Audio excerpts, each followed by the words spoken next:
غلطی پر ہیں تو گردن جھکانا پڑے گا. ذرا دھیان رکھیے گا. آخری خوبی بتانے کے لیے جا رہا ہوں, بچے کی آخری خوبی کیا ہوتی ہے یہ میں دکھانے کے لیے جا رہا ہوں. دو بچہ ایک جگہ ہے, آپس میں لڑتا ہے, اس نے فائٹنگ ماری, اس نے فائٹ مارا, ادھر سے فائٹنگ ہوئی, ادھر سے فائٹنگ ہوئی, پھر دوست بن گیا. پل میں جھگڑا ہے, پل میں رگڑا ہے, اور پل میں دوست ہے, پل میں دشمن ہے. فوراً اپنی لڑائی کو بھول جاتا ہے, جھگڑے کو بھول جاتا ہے. اگر ہم بھی اپنے جھگڑے کو بھول جائیں, دل سے کینہ نکال دیں, اللہ زمین سے اٹھائے گا, آسمان کی بلندی عطا فرمائے گا. 3 مثال دیتا ہوں, پیغام کو ختم کر رہا ہوں. ہمارے نبی بچپن میں ہیں, 6 سے 7 سال 8 سال کی عمر ہے. چچا نے رات کے اندھیرے میں کہا کہ بیٹا کپڑا اتارو, سو جاؤ. کپڑا نہیں اتار رہے. تو چچا نے کہا کہ بیٹا محمد کپڑا اتارو, سو جاؤ. کہا اس لیے کپڑا نہیں اتار رہا ہوں کہ میں کپڑا اتاروں گا آپ میرے بدن کو دیکھیں گے, مجھے شرم آتی ہے. دوسری مثال دے رہا ہوں, دھیان سے سنیے گا. یوسف علیہ السلام کے بھائیوں نے کنویں میں ڈالا, کپڑا کھینچا تو ہاتھ جوڑ کر کے کہا کہ میرا کپڑا مت اتارو, کنویں میں ڈالنا ہے ڈال دو, اللہ کو بچانا ہوگا بچائے گا. کنویں میں ڈالنا ہے ڈال دو, لیکن کپڑا مت اتارو. یہ کپڑا اگر زندہ رہا تو سردی گرمی میں کام آئے گا, اگر مر گیا تو جنازے میں کام آئے گا. تیسری بات بتا رہا ہوں, آخری مثال دے رہا ہوں, پیغام کو ختم کر رہا ہوں. باپ نے بیٹے اسماعیل سے کہا ہے کہ بیٹا میں تم کو ذبح کر رہا ہوں. تو بیٹا اسماعیل کہتا ہے کہ ابا آپ بھی سچے, آپ کا خواب بھی سچا, میری 4 فرمائش ہے, آپ اپنے خواب کو سچا کیجئے, مجھ کو ذبح کر دیجئے, میری 4 فرمائش ہے. پہلی فرمائش یہ ہے کہ آپ اپنی آنکھ پر پٹی باندھ لیجئے گا. پہلی فرمائش ہے میرے ہاتھ پاؤں کو باندھ دیجئے گا. دوسری فرمائش ہے چاقو تیز کر لیجئے گا. تیسری فرمائش ہے میرا چہرہ آسمان کی طرف نہیں زمین کی طرف کر دیجئے گا تاکہ سجدے کی حالت میں قربان ہو جاؤں. چوتھی فرمائش ہے کہ جب میں قربان ہو جاؤں میرے کپڑے کو اتار کر کے میری ماں کو حوالے کر دیجئے گا تاکہ صبر ہو جائے کہ میرا بیٹا راہ خدا میں قربان ہو گیا. کہا فرزند نے اے باپ اسماعیل صابر ہے, خدا کے حکم پر بندہ پہ تعمیل حاضر ہے, مگر آنکھوں پہ اپنی آنکھ پٹی باندھ لیجئے گا, میرے ہاتھوں میں اور پیروں میں رسی باندھ دیجئے گا. مشیت کا مگر دریا رحمت جوش میں آیا کہ اسماعیل کا ایک رونگٹا کٹنے نہیں پایا. یہ دعوت اور قربانی, یہ دعوت اور قربانی ہوئی منظور یزدانی کہ جنت سے یہ بھیڑا گیا ہے بہر قربانی. سنیں گے زیادہ, سمجھیں گے کم, ہاتھ اٹھائیے انشاءاللہ. یہ دیکھیں دوسرا پیغام آپ کی خدمت میں لے کر کے آ رہا ہوں. بہت آپ نے لحاظ رکھا اور آپ نے لاج رکھا اور بہت پیارا مطالعہ تھا, آپ کی خدمت سے گزرا, آپ نے دھیان سے سنا. اللہ آپ کے بچوں کی عمر میں برکت دے اور اسماعیل جیسا بیٹا, ہونہار بیٹا آپ کو اللہ عطا فرمائے. دھیان دیجئے گا, میں آپ کو سنانے کے لیے جا رہا ہوں. بچہ جب آپ کا علم میں آگے ہوگا, ادب میں آگے ہوگا تو دنیا اس کے پیچھے ہوگی, آپ کے مقدر کا سکندر ہوگا. انشاءاللہ اپنے بچے کو روکھا سوکھا کھا کر کے, پیٹ میں پتھر باندھ کر کے, سر میں کفن باندھ کر کے, اوقات کو داؤ پہ لگا کر کے سب سے پہلی فرصت میں پڑھائیں گے. ہاتھ اٹھائیے انشاءاللہ. بالکل صحیح جا رہا ہے, گھبرانے کی کوئی بات نہیں. 7 خون ویسے بھی معاف ہے, بالکل صحیح جا رہا. دھیان سے سنیے گا, علم اور مال دونوں میں کیا فرق ہے اس کو سنا رہا ہوں, اور آپ کے بچے کو یہ تعلیم دے رہا ہوں کہ آپ انجینئر بنانا چاہتے ہیں بعد میں بنائیے گا, پہلے اپنے بچے کو مسلمان بنائیے. دھیان دیجئے گا, میں آپ کو بتانے کے لیے جا رہا ہوں, اس کو دھیان سے سنیے گا. علم آدمی کو بناتا ہے اور مال کمانا پڑتا ہے, پہلا فرق. علم نبی کی میراث ہے اور مال قارون کی میراث ہے. علم آدمی کی حفاظت کرتا ہے اور مال کی حفاظت کرنی پڑتی ہے. علم حاکم ہے, مال محکوم ہے. علم خرچ کرنے سے بڑھتا ہے, مال خرچ کرنے سے گھٹتا ہے. علم سب کو نہیں ملتا، جو اللہ کا محبوب ہوتا اس کو ملتا ہے، اور مال سب کو مل جاتا ہے۔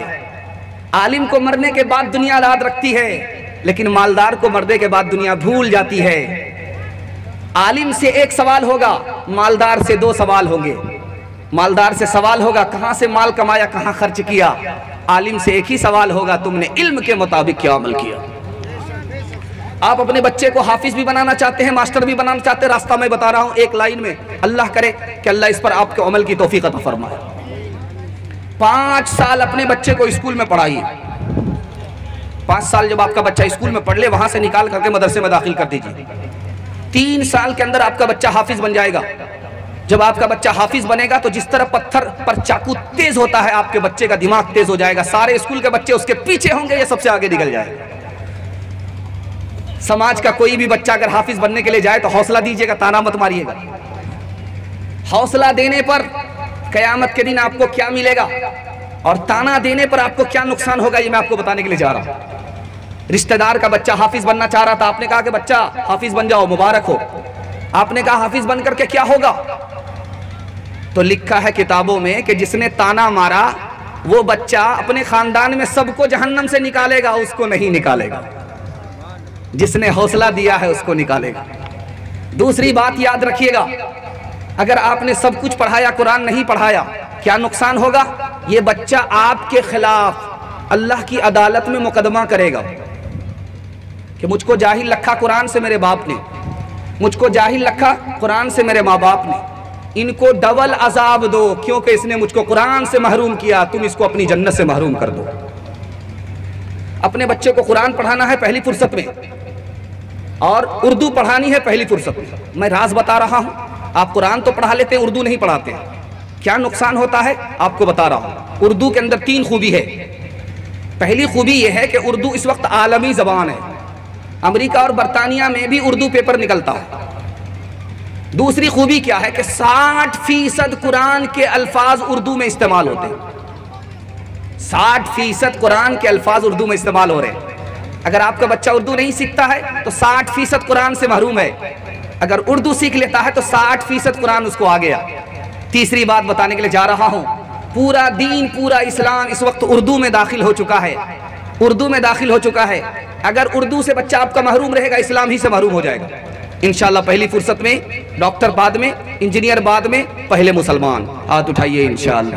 ہندی اردو ہے الگ، میں کیسے لوں مان، ایک بھارت کی آتما، ایک بھارت کی آتما، ایک ہے دیش کی شان، ایک ہے دیش کی شان، ایک انگ دو جان ہے دونوں کی ایک جان، دونوں مل کر چل پڑے ہر مشکل آسان، ہر مشکل آسان۔ زبان اردو کہتی داستان ہے،